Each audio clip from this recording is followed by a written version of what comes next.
ಭಾರತದ digital personal data protection act ಬಗ್ಗೆ ಈ ವಿಶ್ಲೇಷಣೆಗೆ ಸ್ವಾಗತ. ಇಲ್ಲಿ ಸಮಯ ನಮಗರಿವಿಲ್ಲದಂತೆ ವೇಗವಾಗಿ ಕರಗ್ತಿದೆ.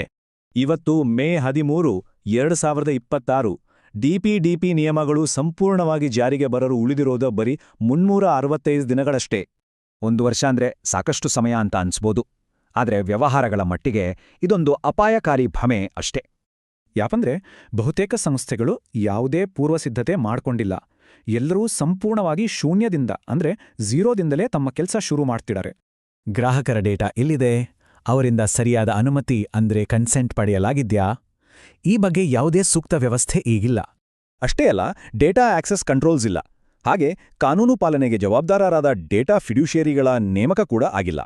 ಬಹಳ ಮುಖ್ಯವಾಗಿ, ನಿಗದಿತ ಕಾಲಮಿತಿಯೊಳಗೆ ಡೇಟಾ ಪ್ರಿನ್ಸಿಪಲ್ ಮನವಿಗಳಿಗೆ ಸ್ಪಂದಿಸುವ ಯಾವುದೇ ಸರಿಯಾದ ಪ್ರಕ್ರಿಯೆಗಳೇ ಇಲ್ಲ ಅನ್ನೋದು ಆತಂಕದ ವಿಚಾರ. ಈ ರೀತಿಯ ದೊಡ್ಡ ನಿರ್ಲಕ್ಷ್ಯಕ್ಕೆ ತೆರಬೇಕಾದ ಆರ್ಥಿಕ ದಂಡ ಊಹೆಗೂ ನಿಲುಕದ್ದು. ಇದರ ಪರಿಣಾಮಗಳು ತಕ್ಷಣವೇ ಆಗ್ಲಿವೆ ಮತ್ತು ಗಂಭೀರವಾಗಿರ್ಲಿವೆ. ಸೂಕ್ತ ಭದ್ರತೆ ಇಲ್ಲದೆ ಒಂದೇ ಒಂದು ಡೇಟಾ ಬ್ರೀಚ್ ಆದ್ರೂ ಸರಿ, ಬರೋಬ್ಬರಿ 250 ಕೋಟಿ ರೂಪಾಯಿಗಳವರೆಗೆ ಭಾರೀ ದಂಡ ಬೀಳ್ಬಹುದು. ಇನ್ನು ಈ ಡೇಟಾ ಸೋರಿಕೆ ಬಗ್ಗೆ ಡೇಟಾ ಪ್ರೊಟೆಕ್ಷನ್ ಬೋರ್ಡ್ಗೆ ತಿಳಿಸಲು ವಿಫಲವಾದ್ರೆ 200 ಕೋಟಿ ರೂಪಾಯಿ ದಂಡ ಗ್ಯಾರಂಟಿ. ಮಕ್ಕಳ ಡೇಟಾಗೆ ಸಂಬಂಧಿಸಿದ ನಿರ್ದಿಷ್ಟ ನಿಯಮಗಳನ್ನ ಪಾಲಿಸದಿದ್ರೆ 50 ಕೋಟಿ ರೂಪಾಯಿಗಳವರೆಗೆ ದಂಡ ಕಟ್ಟಬೇಕಾಗುತ್ತೆ. ಇದು ನಿಜಕ್ಕೂ ದೊಡ್ಡ ಮೊತ್ತ. ಅಷ್ಟೇ ಯಾಕೆ, ವೈಯಕ್ತಿಕ ಡೇಟಾದ ನಿಖರತೆ ಕಾಯ್ದುಕೊಳ್ಳಲು ವಿಫಲವಾದ್ರೂ ಸಾಕು, 10,000 ರೂಪಾಯಿಗಳ ದಂಡ ಬೀಳೋದು ಖಚಿತ.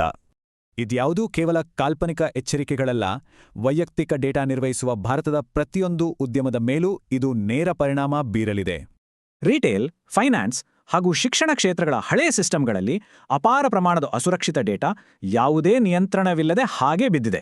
ಮ್ಯಾನುಫ್ಯಾಕ್ಚರಿಂಗ್, ರಿಯಲ್ ಎಸ್ಟೇಟ್ ಮತ್ತು ಐಟಿ ವಲಯಗಳಲ್ಲೂ ಕಾನೂನುಬದ್ಧ ಸಮ್ಮತಿಯೇ ಇಲ್ಲದ ಮೂಲ ಸೌಕರ್ಯಗಳ ಮೇಲೆ ಅತಿಯಾದ ಅವಲಂಬನೆ ಎದ್ದು ಕಾಣುತ್ತಿದೆ.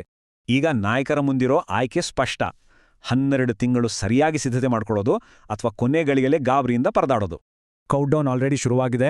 ಸಮಯ ಪೂರ್ತಿ ಮುಗಿಯುವ ಮುನ್ನ ಕೈಗೊಳ್ಳುವ ನಿರ್ಧಾರ ಏನಾಗಿರ್ಬೋದು ಅನ್ನೋದನ್ನ ಕಾದ್ ನೋಡ್ಬೇಕಿದೆ.